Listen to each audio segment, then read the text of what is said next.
What's going on, everybody? Yvonne here. Now, malamang na-experience nyo na to. Yung nag-run kayo ng email marketing campaigns manually, tas sobrang time sink talaga siya. And dito na pumapasok yung mga platforms tulad ng Brevo. Basically, drag and drop lang siya na pwedeng magdagdag ng automation sa email marketing nyo para walang nasasayang or nalalagpasan. So whether nina-nurture nyo yung leads, nagpapadala ng post-purchase emails, or baka nag-onboard kayo ng new customers, kayang i-automate ni Brevo yung buong process para sa inyo. So sa guide na to, i-walk through ko kayo step by step kung paano gawin to in under 10 minutes. Walang technical skills na kailangan. Now, dahil step-by-step tutorial to, isi-share ko yung screen ko dito. So, kung gusto nyong sumabay or i-try mismo yung platform, meron kaming link dyan sa description sa baba. And actually, kung gagamitin nyo yung link namin, as a thank you, makakapag-provide kami ng 50% discount para sa inyo. Ayan, as you guys can see, yung 50% discount na to applicable sa starter at business plans. And good siya for the first 3 months. So, gamitin nyo lang yung coupon na StartupWise para makuha yung discount. And huwag kayong mag-alala, hindi nyo kailangan magbayad upfront. Pwede nyo pa rin i-click yung button para dumaan sa buong sign-up process. So, dito mismo, pag-click natin ng Claim My Discount, dadalhin tayo sa paggawa ng account. So, lagay lang natin yung email na gusto natin gamitin, tapos set nyo yung password nyo. Alrighty. Next, kailangan lang natin i-verify yung email address. Alright. Now, once na-verify na yung email, maglalagay na lang tayo ng basic info tungkol sa atin. First name, last name, company name, at yung website. So, gagamitin ko muna yung www.test.com. Pero kung wala pa kayong website, pwede nyong i-click yung I don't have a website. Pwede nyo ring ilagay yung address nyo dito. So, piliin nyo lang yung country, tapos yung state kung nasa United States kayo. After nun, magtatanong na siya ng ilang basic questions about sa business nyo. Like, ilang tao yung nasa team, ilang contacts meron kayo, kung nagbebenta ba kayo online, ganun. So, i-click lang natin yung continue dito. Now, kung gusto nyo talagang i-take advantage yung discount, kailangan yung piliin yung starter or business plan. And makukuha nyo yung 50% off for the first 3 months. Pero, for the sake of this video, gagamit muna tayo ng free plan para makita nyo muna kung ano talaga yung Brevo. So, tuloy lang tayo sa free plan and boom, pasok na tayo sa system. Ayos. Now, agad-agad may kita nyo yung dami ng options dito. May contacts, campaigns, automations, transactional, conversations, deals, meetings, at calls. So yes, marami talagang kayang gawin sa platform na to. Now, para hindi maging magulo yung video, magfo-focus lang tayo sa email marketing at sa automation side ng mga bagay. Pagdating sa email marketing, yung unang kailangan natin gawin is, syempre, kailangan muna natin ng mga taong padadalhan ng emails. Kung ako yung nasa position nyo, yung pinakaunang gagawin ko is i-import yung mga contacts na meron na kayo para may marketan na agad kayo. From there, gusto na nating i-segment yung mga tao sa database. Kasi ayaw naman nating lahat na makatanggap ng parehong email. Isipin nyo, pag sobrang generic nung email na sinesend nyo, malamang hindi papansinin ng mga tao yan. Sa panahon ngayon, kailangan talaga nating mag-stand out. So, dapat yung dating natin is personalized and tailored para talaga sa customer. Kaya, ang gagawin ko is gumawa ng segment dito and ayan, may kita nyo na meron na agad mga pre-built segments para sa atin. Meron para sa email marketing, SMS marketing, or even demographic. So, dito, pwede nyo nang ilagay yung mga tao sa kani-kanilang buckets para mas accurate lahat. Now, pwede nyo rin gawin yung same thing sa companies. So, lahat ng companies na ka-work nyo, i-import nyo lang sila sa system. That way, si Brevo parang nag-a-act na rin siya as a CRM, which is cool. And maraming ways para maka-attract ng tao sa platform nyo, from landing pages to form. Pero for now, magfo-focus muna tayo sa email marketing. So, pagpunta natin dito sa campaigns option, may kita nyo na yung email marketing is isa sa choices natin. So, i-click lang natin yan, pangalanan natin yung campaign na test, and boom! From here, dire-diretso na lang siya. Pwede na nating i-edit yung sender, i-manage yung recipients, palitan yung subject, at i-make sure na maayos tingnan yung email. Pag-click natin sa email editor, malinis lang siya tignan. Halos kapareho lang ng ibang email editors. So, pag-click mo sa use template, drag and drop lang lahat. Sobrang dali gamitin and ayan na. Ganyan na yung magiging itsura ng email mo. So, balik muna tayo dito kasi yung totoong magic talaga is nangyayari sa automations. Pero whenever ready na kayo, pwede nyo naman siyang i-schedule and lalabas na yung email. Pero ang tanong,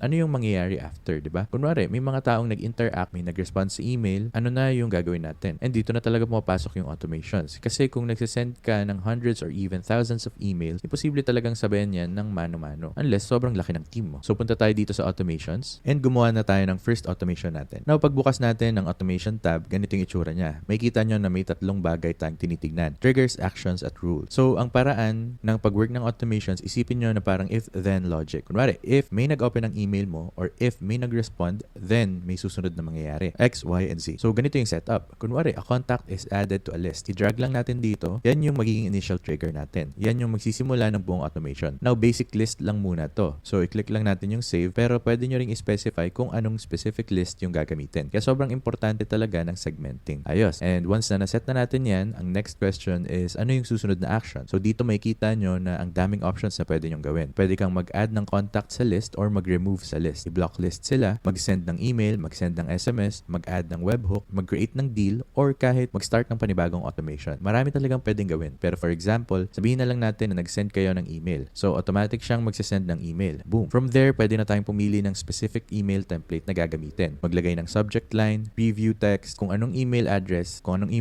galing, at kung anong sender name yung lalabas. So, i-click lang natin yung save. Now, lahat ng contacts na mapupunta sa list na yon, automatic silang masasama sa email thread na to. At matatanggap nila yung email na ginawa natin gamit yung template na yon with subject line na test. Now, kung gusto nyo pang magdagdag ng more actions, either before or after ng isang action or trigger, madali lang. Kunwari, gusto nyo mag-send ng SMS. Pwede nyo siyang ilagay before or after. Depende kung paano nyo gusto yung flow. So, ayan. From there, dire-diretso na lang talaga siya. And pagdating sa rules, basically, dito siya gumagawa ng parang branching sa marketing nyo. So, kunwari, kung kakapadala nyo lang ng email, baka hindi magandang idea na mag-send agad ng SMS. So, malamang gusto natin maglagay ng time delay dito sa gitna. Kunwari, gawin natin siyang 1 day. Pero pwede rin kayong maglagay ng conditional split. Kunwari, kapag may isang nangyari, dadaan sila sa isang path. Tapos kapag may ibang nangyari, dadaan sila sa ibang path. So, halimbawa, kung na-add sila sa list number 1, dadaan sila sa isang path. Tapos, kung na-add sila sa list number 2, papunta sila sa ibang path. And doon, matatarget sila ng ibang emails, SMS at content. Mga ganung bagay. And pwede nyo itong idagdag dito mismo. From there, as you guys can see, dalawang magkaibang paths yung na-create. Pagdating sa different paths, pwede nating i-base to sa list, segment, or kahit filter. So, kung pumili tayo ng isang list dito, like for example, marketing automation, piliin lang natin yung list na yon. So, kung yung tao ay member ng list na yan, yun yung magiging condition natin dito. Pero pwede rin tayong maglagay ng and condition. So, kung yung tao ay member ng isang list and may isa pang condition or condition, so kung member siya ng list na to or ng ibang list. And that way, dadaan sila sa specific path. So, as you guys can see dito, yung mga contacts na pasok sa filters, sila yung dadaan sa yes branch. So, kung member sila ng list, dito sila pupunta. Pero kung hindi sila member, pupunta sila sa no direction. And dun sila matatarget ng completely different thing. And hindi pa to live sa ngayon. Pero nagdadagdag din sila ng A-B split. And dahil doon, kung tinatarget nyo yung mga tao sa iba't ibang bagay, pwede kayong mag-send ng iba't ibang klase ng content, iba't ibang emails, tapos i-double down kung ano yung nag-work at itigil kung ano yung hindi. And kung gusto nyo, pwede rin kayong mag-add ng wait until an event happens sa pagitan ng mga triggers or events nyo. So basically, maghihintay talaga siya hanggang may mangyaring event. Hindi siya magpo-proceed kung walang nangyari. Pero kung gusto nyo naman na may wait time pero ayaw nyong ma-stuck sila doon at gusto nyo pa rin silang mag-move on sa next step, pwede nyo rin palitan yung specific time frame. So kunwari, dito mismo, pwede kayong pumili ng specific event pagdating sa contacts nyo, forms or email. From there, pwede kayong pumili ng months, days, hours, or minutes. And kung mangyari yung event na yon within the time period, mapupunta sila sa yes branch. Pero kung hindi, mapupunta sila sa no branch. And sobrang importante nito pagdating sa targeting. Kasi kung meron kayong hot leads na nag-interact agad sa content nyo, iba yung trato sa kanila kumpara sa mga taong nag-open ng emails nyo, kunwari, 2 months later pa. And kung gusto nyong makita yung results ng certain automations, ang ginagawa ko personally is pumupunta lang ako dito sa activity tab. Pwede nyong piliin yung specific date period. Tapos may kita nyo lahat ng nangyari sa pagitan ng dates na yon. Kung ano yung nag-work at kung ano yung hindi. Pero for now, lalabas muna tayo sa editor. Kasi gusto kong maipakita sa inyo na hindi kailangan gumawa ng lahat from scratch agad. Kasi kung pupunta kayo dito sa create automation, may kita nyo na may automations na pre-built na. Like kung may nag-abandon ng cart, may bumili, may welcome message pag may bagong subscriber na pumasok sa list, anniversary day, or kung may nag-interact sa kahit anong marketing related. Lahat ng yan naka-pre-built na para sa atin. So mas madali na para sa inyo magsimula with a solid foundation. At hindi nyo na kailangan gumastos ng oras sa paggawa ng lahat ng forms, sa paggawa ng lahat from scratch. So kunwari, pumunta ako dito sa marketing na to. Tapos i-click ko yung create this automation. Ayan, as you guys can see, na pre-build na agad yung first 2 steps. So pag na-open yung email, magsisend siya ng isa pang email. Tapos from there, pwede na tayong mag-build on top of it. Now, sobrang simple lang ng template na to. Pero para sa mga bagay tulad ng new subscriber na sumali sa email list or may nag-abandon ng cart, pwede nyo nang gamitin yung mga templates na to. And sobrang makakatipid kayo ng oras dahil doon. And pag ready na kayo, i-click nyo lang yung activate automation. After nun, tatakbo na siya 24/7 at siya na yung bahalang gumawa ng lahat ng automations para sa inyo. And ayan na guys, as you guys saw, yung mga bagay na dati inaabot ng oras, ngayon ilang clicks na lang. Tapos na. So whether welcome emails para sa new subscribers, pag-send ng offers, or kahit pag-rearrange ng leads, lahat ng automations na yan sobrang nakakatipid ng oras at energy pagdating sa email marketing nyo. At dahil automatic na lahat, sure kayo na walang magiging mali at consistent yung communication na natatanggap ng customers nyo. And gaya ng nabanggit ko kanina, kung gusto nyo talagang itry yung platform with a discount, nandun lang yung link sa description sa baba. And kung nakatulong sa inyo ang video na to, please make sure na mag-like at mag-subscribe para sa mas marami pang videos na ganito. Malaking tulong talaga yan sa channel. Till next time, peace!